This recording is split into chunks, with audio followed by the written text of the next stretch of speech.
Gets it there, it is in the center of the racetrack. We've got Seattle Smooth drawing alongside again. Four of them is still there. Four of them is pulling away. He's got another gear. Yeah, the Swiss might come in the Derby. Wheel away, James coming. Hot is all hot. Bobby Jones is all out. And here's the first undefeated winner of the Kentucky Derby. The Seattle Smooth beats the Derby.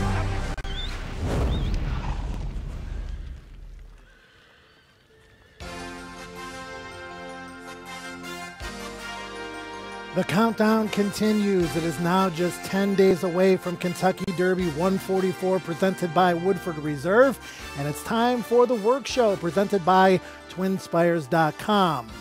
We have a drying out racetrack here at Churchill Downs, but temperatures are on the improve. Let's take a look at today's headlines, starting with Todd Pletcher. His quartet of racehorses for the Derby hit the racetrack yesterday for the first time. Magnum, Moon, Audible, Vino Rosso, and Noble Indy. And speaking of Noble Indy, we are still awaiting a rider. Just texted with Todd moments ago. He said that decision is forthcoming, most likely sometime in the next few hours.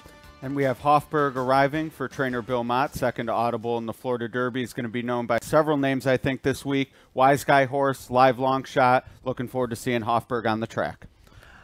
Now, 30 years ago, the man sitting next to me was instrumental in winning colors, winning the Kentucky Derby while working for D. Wayne Lucas. And now, Mark Hennig, you have a horse of your own in the Kentucky Oaks in My Miss Lily. I was instrumental with winning colors. I was there, but I wasn't. I didn't have anything to do with her winning. We're going to talk, but it's good to be back. Let's take a look at this list, Mark. And My Miss Lily, all the way up in fourth, 112 points. We're going to talk about her during the course of this discussion with you. Midnight Bee Soup, Monomoy Girl, the horses to beat on paper and in the points race as well. And Red Ruby rounding out the field of 14 at this point with 15 points. Mark, 100 of those 112 points came when My Miss Lily won the Gazelle. Mile and eighth race seems to be the ideal prep coming into here on May 4th. It was. I mean, she broke her maiden back in December. She was kind of a late bloomer, broke her maiden back in December at Aqueduct. And you know, so we felt like after we ran her in Florida, we took her down there for a bit, but we had some other fillies, and we decided to separate them. And she was the logical choice to go back to New York because she had already won at Aqueduct. And you know, she handled the Gazelle very well. I thought, you know, she's a filly she's a very leggy filly, doesn't carry a lot of weight. And we always felt like 2 turns was going to be what she wanted. And I thought that last 16th of the Gazelle, she really showed that. Yeah, she really dug in on the outside there. Before the Kentucky Oaks, you're going to be have been here for a couple weeks. You've been here for a few days now. Tell us a little bit about how My Miss Lily is settled into the environment here under the Twin Spires. She's doing well. I mean, she's a tappet. She's got a little bit of that nervous energy around the stall, but she's settled in really well. You know, the first day she trained, I thought she was a little anxious after training. Yesterday, she was very relaxed when I was holding her for the bath. So, you know, I'm encouraged. She's doing well. She's eating everything, which is wonderful to see. And we're going to walk through the paddock this morning, gallop today, finally get a little drier surface, and then hopefully breeze tomorrow. Yeah, that was actually my next question is the plan heading into the Oaks. She has that 9 furlong work. Other than Rhea, the only filly that's actually gone 9 furlongs or beyond the distance of the Oaks. Does that change how you prepare? If she had, say, run in the Gulfstream race, it was a mile and a 16th, would there be a difference coming into here, but she's already had a race at that extra half furlong? Well, a little bit. Also the timing. You know, she was... She ran, you know, basically she's coming back in a little less than a month. And, you know, she's had the races. She ran in early February, early March, early April. You know, this is the 4th race. And, you know, she's a filly, like I said, she's not a big, heavy filly like a Winning Colors. It was more of the stature of a colt. This filly's leggy and got some height to her, but she's not a real heavy horse that needs a lot of training. So I think the main thing is just keep her fresh and get her over there safely. You've been quoted as saying that 9 furlongs might actually be a little bit shorter than what she really wants to do, which bodes well in the stamina department for the Kentucky Oaks. You see her eventually, Summer Jewels, going a mile and a quarter with no problem in New York? Well, I hope so. You know, I mean, I thought if you watched the end of the Gazelle and watched her gallop out around the turn, I mean, she was just full of energy. And she bounced out of that race really well. So I think she's more comfortable. You know, I've seen her respond better to the two-turn race than she did to sprinting, just in the way she came out of the race, because it's just easier on her. It's more along the lines of what she wants to do. Have you handicapped the group yet? Joe showed the top 14 by points. Definitely some big names on there. Certainly not going to be the favorite or co-favorite. Have you thought who the most likely threat is to your filly? Well, I watched the preps, and I thought that the filly that won at Keeneland is obviously a nice filly, and a filly in California also. But it's no different than the Colts when they come together from these different regions for the first time. Who's to say the better ones weren't on the East Coast? So I think we won't know until after the smoke clears. It could be that the Colts and fillies, were better in one place more so than the other. So they always look good when they're dominating the same group over and over again. But until they line up against each other in one spot, it changes things. Post-position draws coming up on Monday.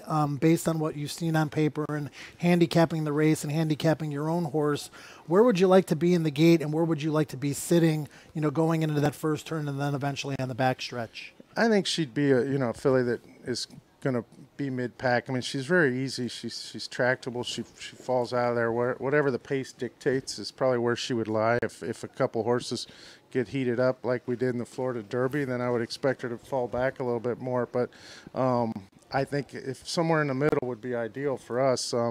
But I think she'd be pretty comfortable no matter where she was. Yeah, and you mentioned the Florida Derby. Certainly can't let anyone get away without talking Derby. You had Strike Power in there. Pretty aware of the horses based in South Florida, Promises Fulfilled, Good Magic, Audible won the Florida Derby, etc. Have you thought about where they stack up, and do you have a Derby pick? I don't have a Derby pick as of yet, but I thought Audible was awful impressive that day. I think I've always been impressed with Magnum Moon. The last race kind of had me puzzled a little bit down the stretch. And obviously the California horses are impressive. But again, these horses, a horse like Vino Rosso or whatever, they get hot at the right time, and it's no different than March Madness or anything else. The right horse gets hot at the right time and strange things happen. I'm going to throw some stats at you that have nothing to do with horse racing. You have 8,119 followers on Twitter. You've tweeted 18,700 times. Ed has 12,100 followers on Twitter, and he has tweeted 141,000 times. Your tweet per follower ratio is much, much better than Ed's, but you're very active on social media. I can think of Graham Motion as another trainer that's very active. You interact with the fans. Tell us about why you do that, why it's important for you to have that connection with them, and kind of how social media has played a role in your job as a trainer. Well, I'm the one that got Graham involved in it, honestly. And the main reason I started was because I have kids, and we were tracking the kids and seeing what they were up to, and that was the hot, that was prior to Snapchat and Instagram and all those things. So Twitter was the first thing they got into, and it gave us a chance to keep an eye on what they were doing until they blocked us. Now, will you leave your notifications on before the Oaks? If she wins, it might blow up your phone. Well, I mean, I've had that. I've never had my phone blow up, but I've had lots of notifications. I mean, certainly after the Gazelle and some of those when we won the Swale in Florida, things happen. But I enjoy it, and I think it's nice to respond to the public when they write. I like to respond back to them. I mean, I think that's the whole idea of it, is to feel a little bit like, you can actually reach out and communicate with someone. Yeah, absolutely. I enjoy it, and I'll use that as my excuse. I love responding to people. That's how I've ended up with so many tweets. We'll go with that. You've probably been at it longer, too. That's true. Yeah, it's about 11 years. But it is a lot of fun on social media, which is good to remind people out there that they can ask us questions. So put them online, and they'll get them to us, and we'll get to them later. Mark, you started 2 horses in the Kentucky Oaks before. You haven't run a horse at Churchill Downs, I believe, in quite some time. Just tell us about the feeling of being here, being here early, and just the entire atmosphere leading up to eventually the race a week from Friday. Yeah, we're enjoying it. I mean, I haven't been back. I haven't been back since they remodeled and redid the grandstand. It's been that long. So it's quite a different scene here, and just the whole town of Louisville has changed a lot, I've noticed. So, but we're enjoying it. It's good to be back. I never wanted to come here unless we had a real good reason to be here. So I feel like this filly is very worthy of being here, and hopefully she shows that on a week from Friday. Well, Mark, we thank you for taking time out of your day. I know you're going to go back to the barn, get My Miss Lily ready to head out onto the racetrack. Best of luck with their training today and all the way up until the Oaks, and clean trip, and may the best possible result happen for you. Thank you very much. You guys are doing a great job. Thanks, Mark. Go Bucks. All right, go Bucks. And speaking of Cleveland, we have Danny from Cleveland joining us on social media, Lucian from Montreal, Marlene from Houston. We've got people from all over North America, all over the world joining us. Check in on social media, whether it's Facebook, Twitter, YouTube. We also want you to ask questions. We're going to answer those questions during the course of the show. We'll be right back with lots more on the Kentucky Derby Work Show right after this.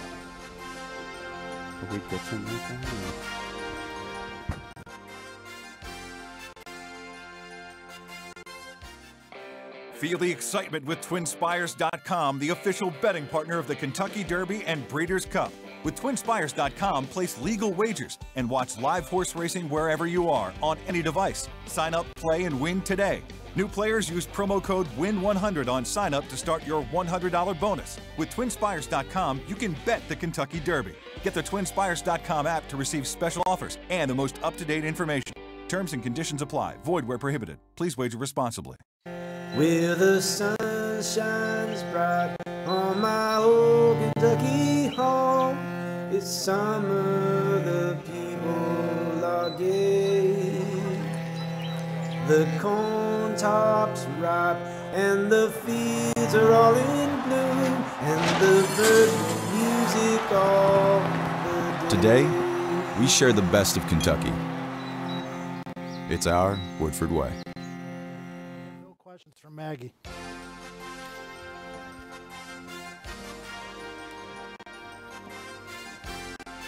We are back on the Kentucky Derby Workout Show presented by TwinSpires.com, and we talked about it before the break. We've got fans joining us from all over the country, all over the world. We want you to join us on social media and be interactive with it. We talked to Mark Hennig and Ed DeRosa about Twitter, how cool it is to be able to interact with trainers, and you can interact with us right now by asking a question. We're going to start with a question here from Natalie in Lexington, Kentucky. She's got a question about the Todd Pletcher trained horses and the situation where Johnny Velasquez chose Vino Rosso, who is a long shot. I know Todd's going to talk about this a little bit more later on, but Ed, your thoughts on the whole Todd Pletcher brigade and what we've seen so far? Yeah, to me, it's clearly one of his best shots at really hammerlock on the Derby. He has 4 legitimate chances at winning. I actually think the horse who's going to be bet the most is the one I like the least. So that's an interesting part of the Todd story. The jockeys, Johnny V does ride first call. Maybe it was his choice, but I think Castellano always sort of had the mount on Audible. He was in UAE for the Florida Derby, so it's understandable how he missed that one. To me, the biggest story out of all that is that Javier jumped off Bolt d'Oro, not that Johnny V chose Vino Rosso. So to me, it's Javier's choice, and I know we have a lot of Todd's horses back on the track today, and looking forward to hearing what James thinks high atop the stakes for him. Yeah, we have Billy Bob from Nashville who wants to know about Justify and why we haven't seen him yet. And this is a perfect opportunity to bring in James Scully, the third member of our team. He is high atop Churchill Downs. We are on the backside. James is by the finish line. James, you got a great view up there. Justify, why haven't we seen him yet?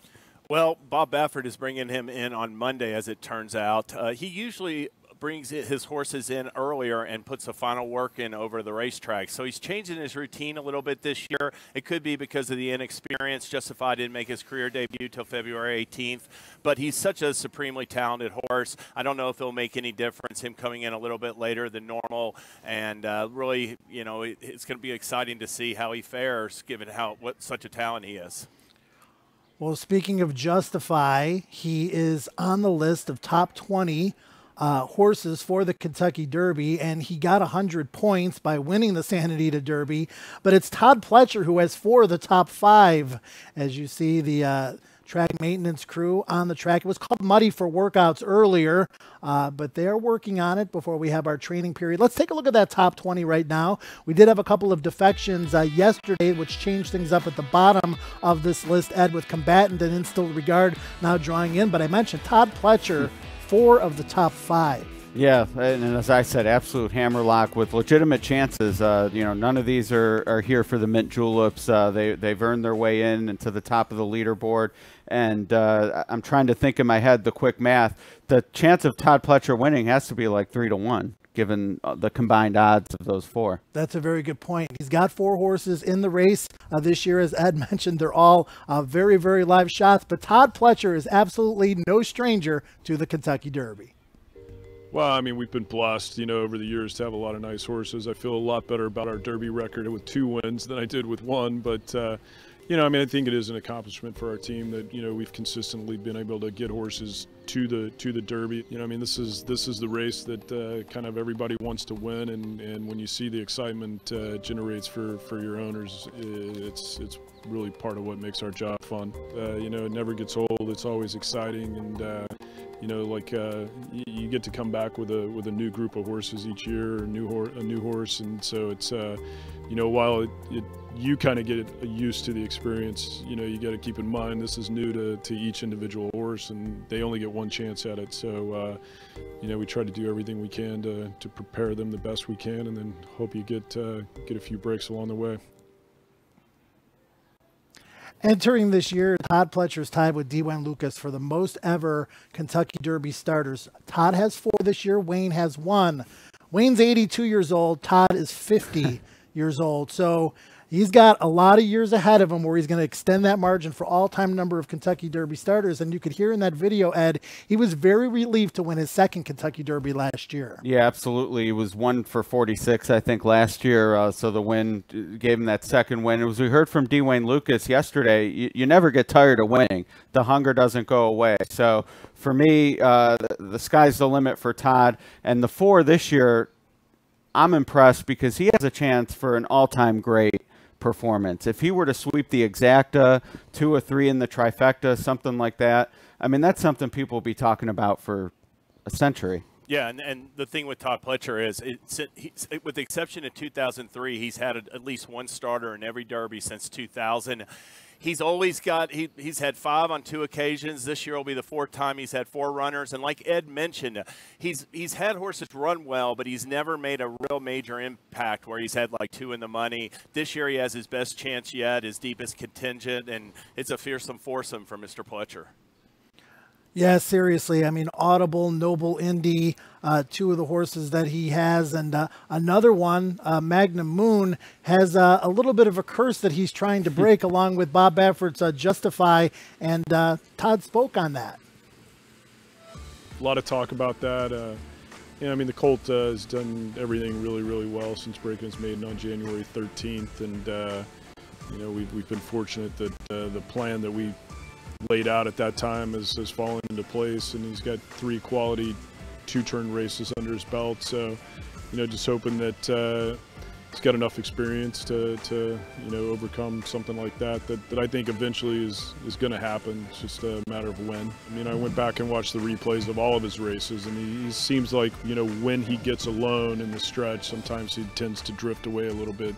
And you could even see turning up the backside in the Arkansas Derby when he was kind of on the lead. His ears were up. He was looking around a bit. He's just a very talented horse that's able to do things very easily. And when he gets by himself, he gets a little curious and starts to look around a little bit. And so good thing about his Tampa allowance race is he got good cover that day, got some kickback. So we know he'll handle that situation. And this race looks like it's going to have plenty of pace, so he should have a target. Magnum Moon, Audible, Noble Indy, Vino Rosso, they all took different paths to the Kentucky Derby. And Todd Pletcher is an unbelievable trainer. His resume is just ridiculous. And one thing I noticed, I had a chance to go to Palm Beach Downs a couple of springs ago and watch his operation. His attention to detail is absolutely unbelievable.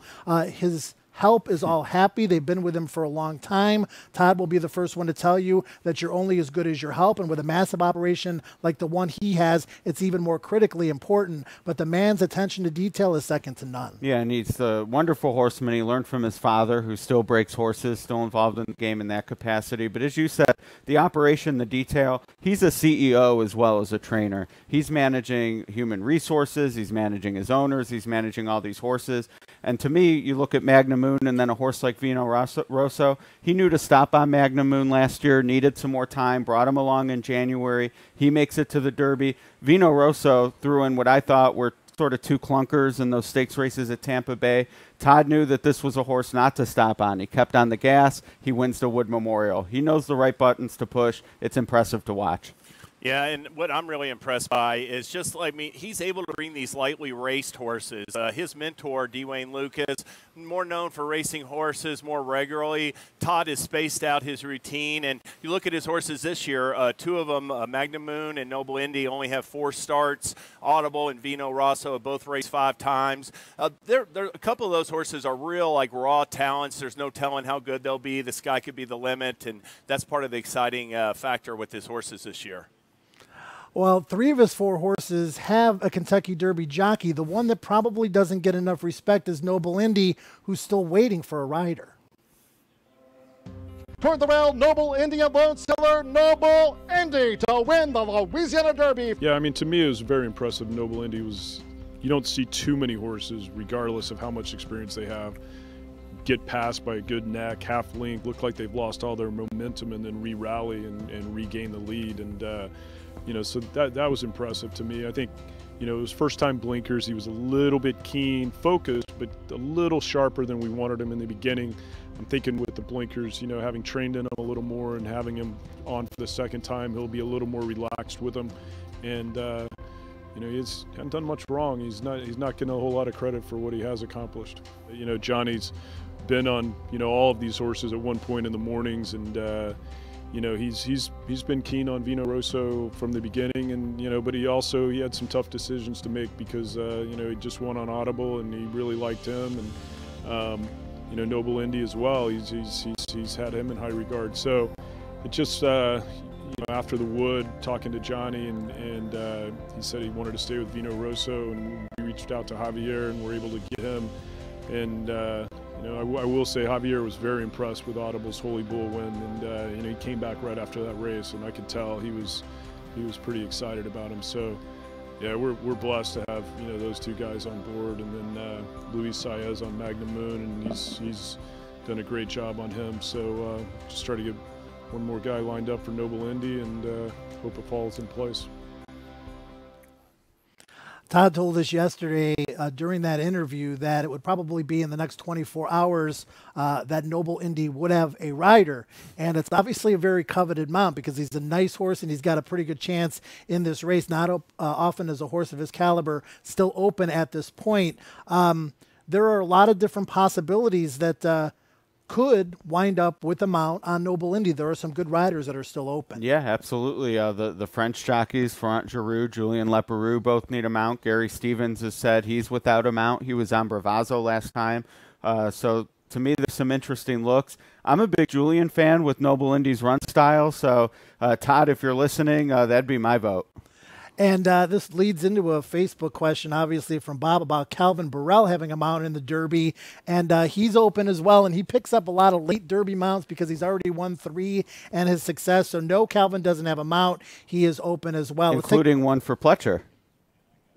That's right. Super Saver, that's yeah. Right. Very, some history there. Very true. Let's take another social media question. We're going to throw this one up to James. Don on Facebook asks, about Bolt d'Oro, wants to have overall impressions on Bolt d'Oro, and I think you're going to get 3 different opinions. We're going to start with you, James. Well, Bolt d'Oro, really a classy 2-year-old, multiple Grade 1 winner. He's come back this year. He hasn't finished first in either race. He was elevated to first via disqualification in the San Felipe. But one thing about him is both of his races have been short fields without a lot of pace. So he's going to get a better setup. I'm willing to give him an excuse for the second in the Santa Anita Derby, just if I had everything his own way. That's the kind of race that could really serve as a prime building block. And he's obviously a dangerous contender. You know, and one other other thing about Boldoro, you don't know what his odds are going to be, and that's, sort of the case with this year's field. He could wind up being like the 4th or 5th choice in the wagering, and he's obviously a serious win contender. Yeah, I'm not so high on Bolt de Oro. He was well beaten by Justify last time out. The workout recently didn't look like a horse to me that wants to go 1.25 miles. I'm looking for a horse that's going to peak on the first Saturday in May, not a horse that's going to stay the same or even regress. And I think the potential of Bolt de Oro regressing is higher than him moving forward. I do agree with that. He seems to be on a plateau, and I'm not sure the plateau is good enough, and regression more likely than aggression. I will say this, though. A lot of people saying, oh, what's going to be different? Justify beat him last out. I mean, I think back to 1998, Indian Charlie looked invincible against Real Quiet, turned the tables here. I mean, even the Dubai World Cup, I mean, who would have thought Gunrunner could ever beat Arrogate if he couldn't beat him in Dubai? Flash forward a few months later, granted it was a few months later, Gunrunner wins the Breeders' Cup Classic. So I don't read too much into that, especially at a longer price, but there are concerns that he's reached his best already. And we got one more question on Facebook. It's from Zara, and she wants to know if any horses have scratched from the Kentucky Derby. Well, Ed, we've had a couple defections. They're not necessarily scratches yet, but that could happen over the course of the next 10 days. We've seen it so close to the race with I Want Revenge, Uncle Mo in recent years, horses that were favored that were entered in the race and had to scratch just days or even hours before the Kentucky Derby. Yeah, and there are also eligibles now, so they'll enter up to 24, 20 start. I personally am hoping for another defection because I want Blended Citizen in the race. Well, Ed, another piece of news coming in yesterday was another arrival, and one that I know that you're very intrigued by is the potential Kentucky Derby long shot, and that's the Bill Mott-trained Hofburg. Yeah, Bill Mott looking for his first Kentucky Derby win. Any trainer will tell you he's one of the best of the U.S. turf. He hasn't won a Derby, but for him to be here with this horse off 3 lifetime starts and a runner-up finish in a Grade 1, he's here because he thinks he can be competitive. I'm very eager to see this horse on the track. Has the chance to be one of the wise guy horses this week. And I'll add about Hofburg. He's definitely, the mile and a quarter distance won't be any question for him. He's by Tappet. He's sired 3 of the last 4 Belmont winners. His dam sire is Touch Gold, who also won the mile and a half Belmont. So, distance is not going to be an issue. He's improving. One thing that he does have to do is negotiate a lot of traffic as a late runner. His inexperience is a little bit concerned in that area, but still a promising colt. We caught up with Todd Pletcher earlier, and another Eclipse Award winning trainer. In fact, he's won the last 2. Is 0 for 4 in the Kentucky Derby, but he feels like he's got a great shot this year. That's Chad Brown. It's an exciting time for us, and to bring a horse in that has a good chance, like Good Magic, 2-year-old champion from last year, a horse that's in really good form, and he looks like he's coming to the race the right way. It's our best shot to date. Good Magic's going to win his first race, and he's going to do it in the Breeders' Cup Juvenile. Yeah, he's just a super talented horse that was able to accomplish something like that in his first time around 2 turns, and he was coming into the race the right way, and we thought it was worth a shot, and it worked out. And they're off in the Fountain of Youth. The horse was a little short coming in the race, probably about 2 works short, and I didn't make too much of it going on the race because I don't want to have built-in excuses. And Good Magic will need to do better. He's third, only 2.5 lengths off the lead. I was optimistic he could overcome that, but he just couldn't in the end of the day. He just came up a little short. But he got a lot out of that race, and looking back on it, it was an important building block to get him here today. Good Magic to the front of the field in the Toyota Bluegrass to win it for Chad Brown and Jose Ortiz.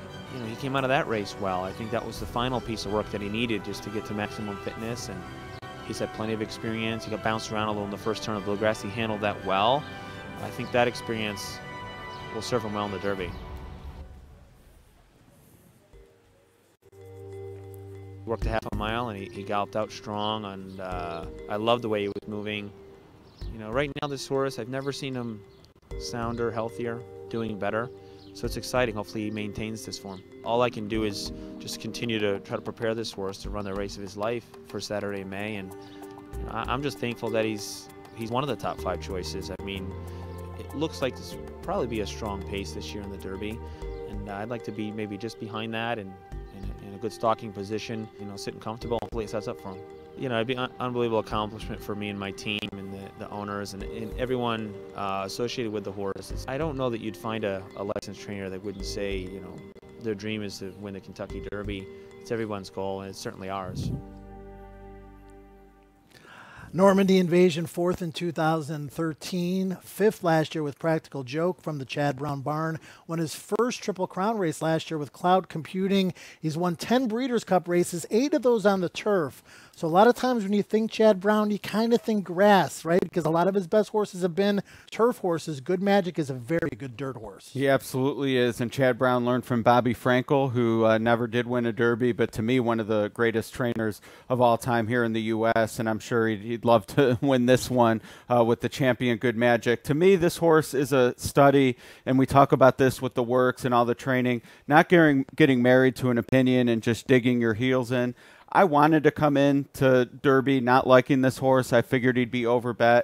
I thought the Bluegrass was okay. Just seems like he's progressing so nicely into this race. I can't ignore him. As much as I've said, okay, I'm willing to beat Justify, Good Magic has become a horse for me. I'm not going to let beat me. Yeah, James, I think Good Magic's going to run a great race, but this is also a great Kentucky Derby field. He could run a great race and be 5th, or he could win. Yeah, and his supporters are really looking for that pattern. We've talked about it in previous shows. He'll be 3rd off the layoff. He ran in the Breeders' Cup Juvenile 3rd start of the year.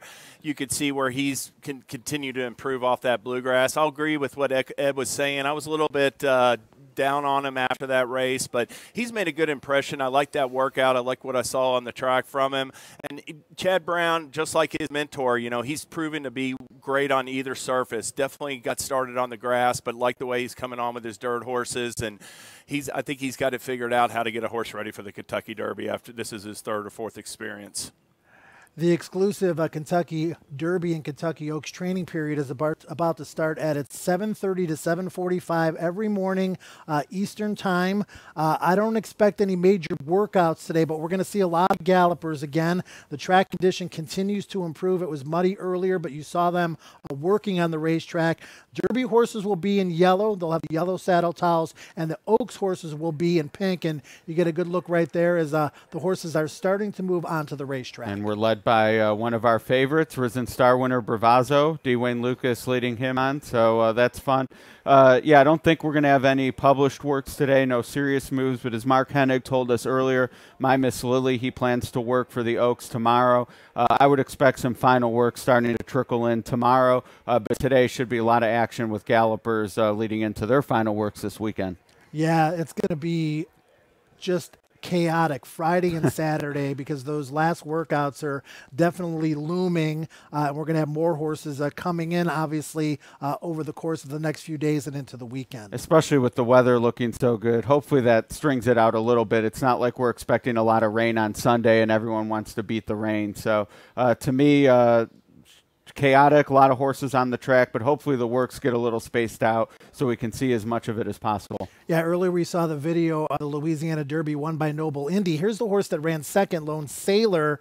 Lone Sailor owned by GMB Racing. Tom Benson, the self-made New Orleans businessman, passed away earlier this year, the owner of the New Orleans Saints and the Pelicans. He's run a couple of horses in the Derby with Tom's Ready and Mo Tom. Very emotional moment for Tom Amoss getting into the Kentucky Derby with Lone Sailor after the passing of Mr. Benson, who was a big supporter of the fairgrounds, a huge supporter of racing.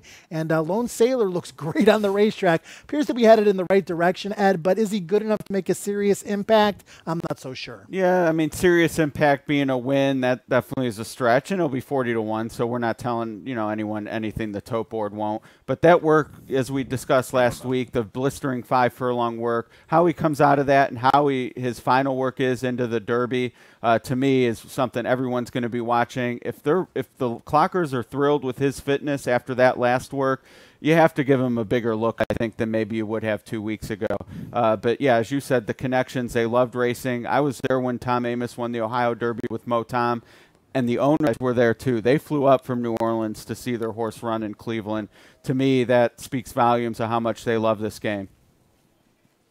Let's switch over to My Miss Lily now. We talked to trainer Mark Hennig earlier about his Oaks contender looking good in the flesh. And James, I like the fact that My Miss Lily got here early. I think it's a big deal in most cases to get to the track here at Churchill Downs days, weeks in advance and acclimate and get the horses used to their surroundings. Yeah, definitely. And with a filly like her, she's got only 4 starts under her belt, so it can't hurt her to get used to these surroundings. Like you said, Mark Hennig talked about how she was a little bit of a light filly and a little rambunctious as a daughter of Tappet. So there's so much hustle and bustle in the over the next 10 days leading up to the Oaks and Derby that just getting a horse used to that experience can't hurt.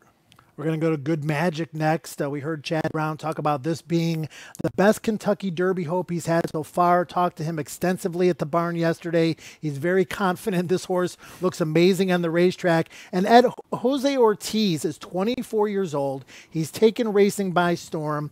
2017 Eclipse Award winner. He won the Belmont last year with Tappert, has 2 Breeders' Cup wins, yet to win a Derby. But for this guy, it's just a matter of time. I think so, too. I have a lot of respect for Jose Ortiz. And so does Chad Brown. I think it was before the 2016 Saratoga meet. Chad said Jose's the best jockey around. And for Chad Brown to say that, knowing what the colony is like in New York and who he's worked with as an assistant to Bobby Frankel is incredible. The other thing on Good Magic I want to point out, Steve Bick tweeted a stat yesterday regarding horses being 0 for 11 the past 10 years who have only raced at one track. That stat applies to Justify. Does not apply to Good Magic, who has run at several different tracks, shipped to the West Coast and won the Breeders' Cup, was at Keeneland, now he's at Churchill, he does take his track with him. Very professional horse, exciting prospect for Stone Street and Chad. We've gotten this question a lot on social media about the jockeys exercising the horses in the morning. A lot of times for serious workouts, you'll see the rider, the actual Kentucky Derby or Oaks rider, on the horse for the workout, but these are exercise riders. The vast majority of them, the exercise isn't quite as serious as a regular workout, so exercise riders on the vast majority, if not all of these. The Pletcher Quartet coming out on the racetrack, James, led by Audible, winner of 2 consecutive graded stakes in Florida, and he's looked really, really superior in doing so. Yeah, and earned big brisk numbers. I'm a big brisk speed rating guy. His brisk speed ratings are among the best in the field. He also really showed a strong turn of foot last time, rallying off a hot pace. That's a lot of times the Kentucky Derby is won on the far turn. A horse like Audible will be looking to make his move at that critical stage, and got to really respect him. Yeah, Audible, the winner of the Florida Derby. 5 of the last 12 Florida Derby winners have gone on to win the Kentucky Derby, including last year's victor, Always Dreaming. Other ones recently, Nyquist, Orb, Big Brown, and Barbaro Ed. And on the other side of Magnum Moon being covered up by his stable, of Audible being covered up by his stablemate is Magnum Moon. Yeah, that'd be a powerful pair no matter what. And the fact that Todd has double the trouble with Vino Rosso. Noble Indy as well, pretty impressive. Audible, James Scully mentioned his Brisnet ratings, and you always sort of joke that this is one of the only races you handicap for 5 months. If I were picking up the Brisnet form for just this race and I saw Audible's PPs, I would think he'd be the strong second choice behind Justify, and he's not. You're going to get 10-1 on a horse who's strung together 2 very good races as a 3-year-old. Right now, he's my pick. When 2 horses are side by side and the one on the inside you can still see, that's a massive animal. Magnum Yes. Moon is a massive animal. Here's Vino Rosso. This is the horse that was disappointing earlier on in the Triple Crown trail runs, but he really exploded in the Wood Memorial, took a huge step forward. He, to me, of the 4 Todd Pletcher horses we saw on the racetrack for the first time yesterday, made the strongest impression, James, and he looks just as good, if not even a little bit better, here this morning. Oh, yeah, definitely a really strong-looking horse. Got a beautiful coat, and, that like Mark Hennig talked about, you want horses that are gaining momentum coming into the Kentucky Derby. He shrugged off a couple setbacks earlier this year in Florida with a real strong win at Aqueduct in the Wood Memorial, and he's always been well regarded. I think it's just been a matter of him getting his mind on straight, and now it looks like he's putting it all together at the right time for Todd Pletcher. John Gunther of Glenwood Farm watching this Kentucky Derby with massive interest. He not only bred Vino Rosso, but he also bred Justify, so congratulations to him. Vino Rosso by Curlin. Curlin represented by Good Magic, Vino Rosso, and Solimini. So Curlin, obviously those bloodlines have been very impressive impressive throughout the runs of the Triple Crown in recent years. We're going to get a better look now at Magnum. This is a massive individual. As Todd Pletcher said in the video, Ed, he's still learning what's going on. He's got the Apollo curse against him, but a massively talented individual, and I can't wait to see how he runs on the first Saturday in May. No, absolutely. I mean, I'm not a big fan at his expected price, but he's absolutely one of those who make this such a compelling Derby. And his size, to me, and we talked about this with Todd, just sort of being a CEO as much of a trainer and managing all these different horses and their personalities, it's pretty understandable when you see a horse of this size why maybe as a 2-year-old they needed to give him a little more time, and they did, and it worked out. So to me, the mind, I'm not necessarily buying the excuse about the tire tracks at the 8th pole. To me, he absolutely cannot do that in the Kentucky Derby and expect to win. So Todd will turn the screws, and we'll see what kind of improvement we get on May 5th. Yeah, that's a good point about trouble in the Derby. That could really throw you off a horse off his game. He's got that size factor in common with Justify, and they both were unraced at 2. They're both massively big, powerful individuals with long strides that look like distance won't be any problem, and Magnum Moon looks great on the track. We mentioned earlier that Noble Indy does not have a rider as of yet. That decision is expected later today. The only other horse without a mount right now, without a rider, is Bravazzo. Not exactly sure when Dwayne Lucas is going to make the decision. Ridden by Miguel Maynard, a victory in the Risen Star, but Miguel broke his leg the week of Louisiana Derby. Gary Stevens picked up the mount, but Gary Stevens and Bravazzo apparently didn't get along real well, at least based on the result. That doesn't mean that they couldn't partner up and have a great run in the Kentucky Derby. Wayne and Gary have a long history together. They do, and you mentioned the 30th anniversary of Winning Colors, and that's part of their story for sure. Thunder Gulch as well. To me, the rider that ends up on Bravazzo is going to be key, because I think it might tip Wayne's hand of what he's thinking of where he wants to place this horse. Bravazzo tracked Snapper Sinclair when he won the Risen Star and got the best of that pace setter. The Louisiana Derby is basically a throwout race, but I could see, based on that 6-furlong work between horses, that Wayne might want to take a little back and make a run on the backside versus earlier in the race, and I think the rider might indicate his thoughts. Audible is up next on your screen, and this is a New York bred. The vast majority of the horses you see in the Kentucky Derby are Kentucky breds, because this is horse country here. This one is bred in New York. Funny side, the only other winner of the Kentucky Derby that was bred in New York, that was in 2003, 1 for 21 New York breds in the Kentucky Derby. But Audible's a really, really good one, and I think maybe win number 2 for New York breds isn't all that much out of the question. Yeah, he was bred in New York. His sire is Into Mischief, who stands at B. Wayne Hughes Spendthrift Farm in central Kentucky. So, I mean, the breeding is, the dam could have dropped him in Kentucky and we wouldn't have known any different. So, yeah, it's a stat. It's interesting, but there's Kentucky blood for sure. To me, the bigger question is the mile and a quarter, not where he was born. Yeah, and the cool story with this horse is, one of the cool stories is it's sponsored by the audio book Audible. That happened after the Florida Derby win, and they made a $15,000 donation to the Thoroughbred Aftercare Alliance in order to kind of be able to use Audible's name along with their company business, which would only obviously help everyone involved. So great move by that company, donating to the Thoroughbred Aftercare Alliance, helping racehorses after they retire. Yeah, and I talked with the Audible people over social media, and they said they're going to have a big splash downtown Louisville. So to me, that's pretty exciting that they're so involved. The horse who was second to Audible in the Florida Derby was Hofburg, and he's getting his first spin on the Churchill Downs surface, arrived for Hall of Fame trainer Bill Mott yesterday. To me, this is a horse there's already been some buzz about. Interestingly enough, though, not taking a lot of money in Vegas. He's still 35 to 1, which to me would be a fantastic price on Derby Day. I don't think we're going to get it. A lot of people like this horse, including me. Yeah, trainer Bill Motto for 7 in the Derby, one of the best trainers to never win. And I will say about Hofburg, Joe, he was a little bit keyed up there, feeling good. The exercise rider really had him on the snug hole going by the wire. All right, you got a good look at Hofburg there. Let's move it over to Promises Fulfilled.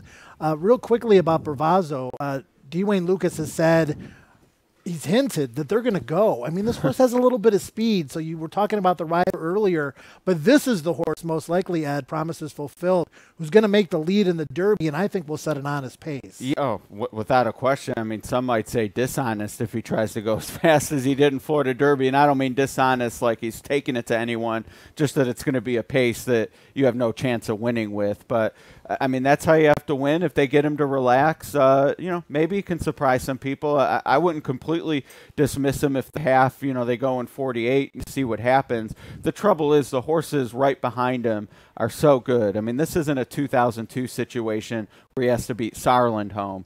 He's going to have to beat Justify, Magnum Moon, Mendelssohn, etc. So to me, Promises Fulfilled with Lannery up, big key to how you handicap this race. Yeah, and there's no doubt. I mean, Dale Romans just basically referenced it. It'd be like teaching an old dog new tricks, taking him off the pace. He's definitely going. The real key for Justify and the other front runners is to set up a good trip right off him coming by the stands the first time, because you got to think he's eventually going to give way, and those horses just want to be in a prime spot when the speed does stop. Yeah, you see Free Drop Billy there, the stablemate of Promises Fulfilled. Promises Fulfilled a front runner, Free Drop Billy a closer. As we switch gears over to Vino Rosso, who has made a seriously good impression in the flesh here at Churchill Downs. Yesterday morning, his first day here, and again today. This is the horse that is on the upswing. Added blinkers for the Tampa Bay Derby. That didn't work out so well, but second-time blinkers really seemed to have that breakthrough race in the Wood Memorial. Johnny Velasquez, who rode last year's Kentucky Derby winner, Always Dreaming, also rode Animal Kingdom to the victory in the Derby. He became, believe it or not, at the age of 46, the second oldest rider to win a Kentucky Derby. You look at some of the great jockeys around the country, Mike Smith obviously being included, and he's got Justify this year. Some of the older, more veteran riders are the guys you really, really trust a lot. Jose Ortiz, young and up and coming, but you see the same names almost every year in the Kentucky Derby, Ed. You do, and it's a race you like to have that experience. And you heard Mark talk about the few times he's been here with other horses and how valuable that is to them. Chad Brown, winless in his few tries, I'm sure he learned something new every time. And even natives like Dale Romans, who grew up at Churchill and knows what all this is about, and the noise and the crowd and all that. I'm sure each and every year he's tucking some notes into his notebook for next year. So, and speaking of Romans, I think we have some footage of Promises Fulfilled coming up again. The race handicapping starts and ends with how far you think he can go on the front end. Yeah. And excuse me, James, just for some clarification, to the oldest jockey to ever win the Kentucky Derby, Bill Shoemaker, 1986 aboard Ferdinand. James, Promises Fulfilled. Everybody thinks he's going to the lead, but you might have a little bit of an alternative opinion. Well, the real issue is the post position draw, Joe. I just think that if Justify draws an inside post, it could be a situation where he might have enough natural speed to beat him to the lead. But ideally for Justify, he does, I think, want to be sitting second and not behind horses, and go ahead and let Promises Fulfilled, sort of like Always Dreaming did last year with State of Honor, where he let him go, sat second in the clear, and then just took over readily on the far turn.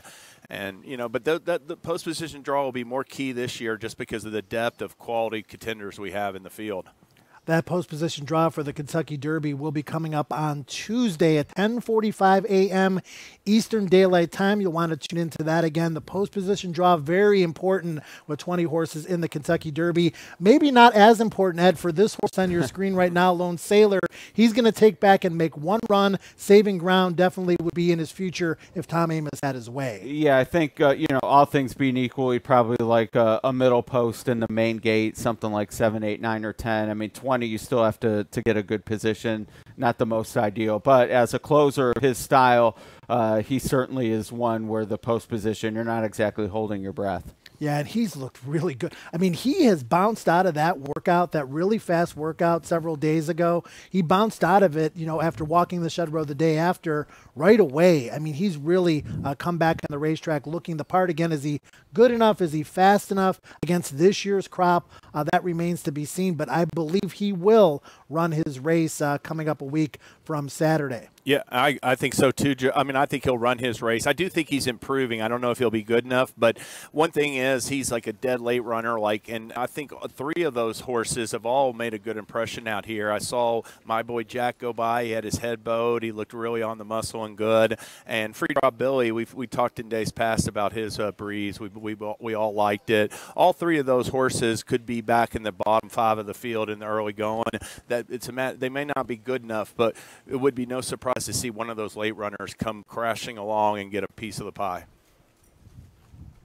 We're going to roll over to My Boy Jack right now. This is a horse that absolutely loves getting his feet wet. If you haven't seen it yet, go back and watch the video replay of the Southwest Stakes at Oaklawn, where he absolutely sprouted wings to win. He's got his neck bowed here, Ed. He looks really good on the racetrack. If we do, and we hope we don't, have an off-track or the Kentucky Derby, this is a horse that would move way up in my book. Yeah, he would certainly move up in his chances to win. I'd be a little nervous about the betting because I think everyone would agree with you. So now all of a sudden a horse that maybe you thought factored anyway takes all this money. So I'll hope for a dry track. I still like him a little bit. But he was 3rd behind behind Noble Indy and Lone Sailor in the Twin Spires Louisiana Derby, and then came back and won the Lexington Stakes in really a race he didn't have to win, given the trip, given the short stretch at Keeneland. Speed rating didn't come back too fast, but to me it was the type of race, shows he likes to win, shows he can be put in the race. I expect of all the closers, I think he's going to be the one closest to that mid-pack, and maybe he's the one that tries to get the lead at the 8th pole, mind that bird style. Certainly an interesting player in this year's Derby, especially with all the pace. Yeah, and this was a question actually from Melissa on Facebook about the sloppy track, and I think we kind of answered it with our assessment of My Boy Jack. I will say, you look at pedigree, which a lot of people talk about for the mile and a quarter distance. Sloppy track-wise, to me, if you said who has the best pedigree of sort of the known names, Bolt d'Oro is a horse that on a sloppy track, even though he's never run on it, would move up way up in my mind. Yeah, pedigree is a big part of it. I'd like James to speak to this as well, but also the way a horse is built. Bolt d'Oro is kind of a bigger, more robust individual, as is Magnum Moon, as is Justify. Doesn't mean they can't handle the off track, but they're not as handy as a horse like My Boy Jack. Do I think those horses are as good as My Boy Jack? Probably they are, and even better.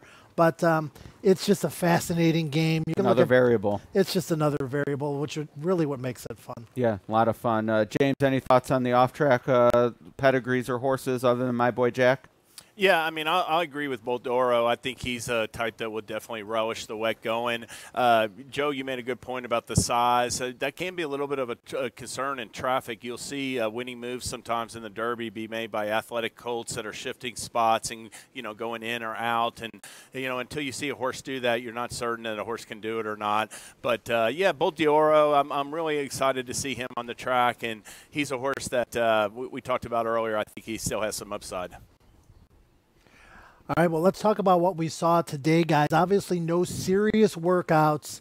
The way the patterns go, it's probably like usually every 7 or 8 days. So many workouts this past Saturday, not only here at Churchill, but around the country.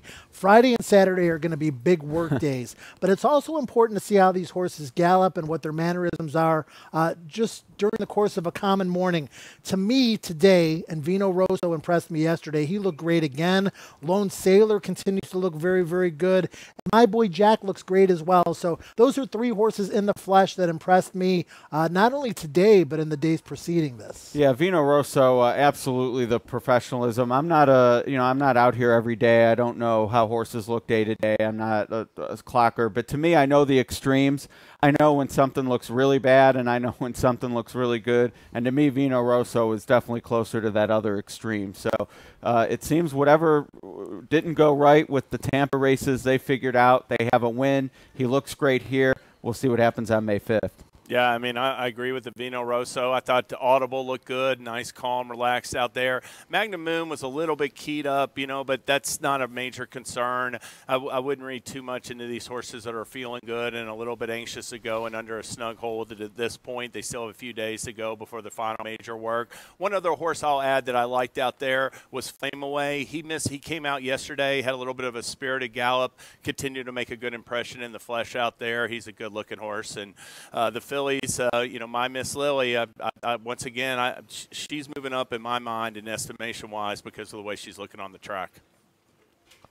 All right, guys, I got some social media questions. We got one from Judy on Facebook, a great question for both Ed and James, and it has to do with speed figures. She's confused by all the different speed figures that are out there. You get a speed figure in the program, you get the Brisk speed figure. There are so many different speed figures out there. What is the difference? How are they calculated differently? And obviously, you guys have a preference. Yeah, well, the BriskNet rating is based on the final time, and we don't use as many variables as some of the other services. There are some that include wind, ground loss, things like that. For BriskNet, it's definitely a final time figure. The one strength of speed ratings, whichever ones you end up using, is they allow you to compare horses at different distances and tracks. And the example I always use is it's a lot more impressive to run a marathon in 4 hours uphill than it would be if you ran it in 3.5 downhill. And speed ratings sort of factor that in, how the track played. Some are faster than others, some are slower. And that's ultimately what we're trying to do at BriskNet, is just quantify these performances with one number. And if you use our numbers, without a doubt, Audible absolutely fits in this year's Derby. Yeah, and I mean, exactly. That's the right point. I mean, you can't compare times from track to track. It comes down to the variant, how that track played, and that's what the speed ratings do. I love the speed ratings, but they're just a piece of the puzzle. Other factors as well, whether or not it's pace numbers, class numbers, or just the form lines themselves. I mean, it's all a handicapping puzzle that we have to put together in order to find a winner of the Kentucky Derby. We've been doing this show for several days now, and by far the most popular horse on social media, as far as questions and comments go, is Mendelssohn. And that's really not a surprise, because this is a global situation with, people checking in from all over the country and all over the world. So I'm going to put a couple Mendelssohn questions together for you. Gary and several others ask, when will Mendelssohn arrive? What are your thoughts on him? And then a follow-up question to that, Carmen from YouTube asking, what would be the best and worst scenario for Mendelssohn post-position wise? So I guess the best way to answer those questions is to give overall thoughts on Mendelssohn. He's a horse that's very popular to talk about, Ed. Yeah, and when he arrives, he actually has to be in quarantine because he's arriving from Ireland, which is where Aidan O'Brien is based. A lot of times I'll be nervous about horses shipping from the UAE Derby. I don't typically like horses who last race in Dubai, but this is a bit different. He has the greatest trainer in the world, the greatest jockey, and Aidan O'Brien shipped this horse to San Diego from Ireland last year off just 3 weeks rest and won the Breeders' Cup Juvenile Turf. He's won races in Australia. He's won all over the world. So to me, it'd be hard to hold it against him that he's shipping. That's just what this trainer does, and he does it better than anyone. Post-position-wise, if he's wearing that saddle towel on Derby Day, forget it. Number one, no interest. Yeah, and I'll just say about Mendelssohn that his experience is a feather in his cap. He's got 7 starts. A lot of main contenders have raced a lot less than that. The UAE Derby has me thinking he's much better on dirt than he is on turf, and we all already knew he was an extremely classy turf performer, winning the Breeders' Cup Juvenile Turf at Del Mar like Ed talked about. If he takes a step forward off that UAE Derby, he's really going to run a big race, and the key for him, it's sort of similar to Justified, Magnum Moon, and others, is his positioning in the early stages. He has really good tactical speed with another gear in reserve, and it's just a matter of getting in the right spot when they go into the first turn. I have a question for you, James. How much is this horse worth if he wins the Kentucky Derby? Oh, he's. I mean, how much was American Pharoah worth? It's that kind of like a relative basis where, with his bloodlines being a half brother to Beholder and Into Mischief, one of the top sires in America, he's going to be worth hundreds of millions of dollars. Wow! Oh yeah, hundreds of millions. Oh yeah, I wasn't expecting that. I would have said 50. I mean, they may pay $50 million up front, but like his stud value projecting it forward, oh, sure. absolutely. Okay, yeah. All right, we got time for one more question. This is a really, really good one. And James, I want to start with you on this one. Julie from Turks and Caicos is asking about Bob Baffert and Justify.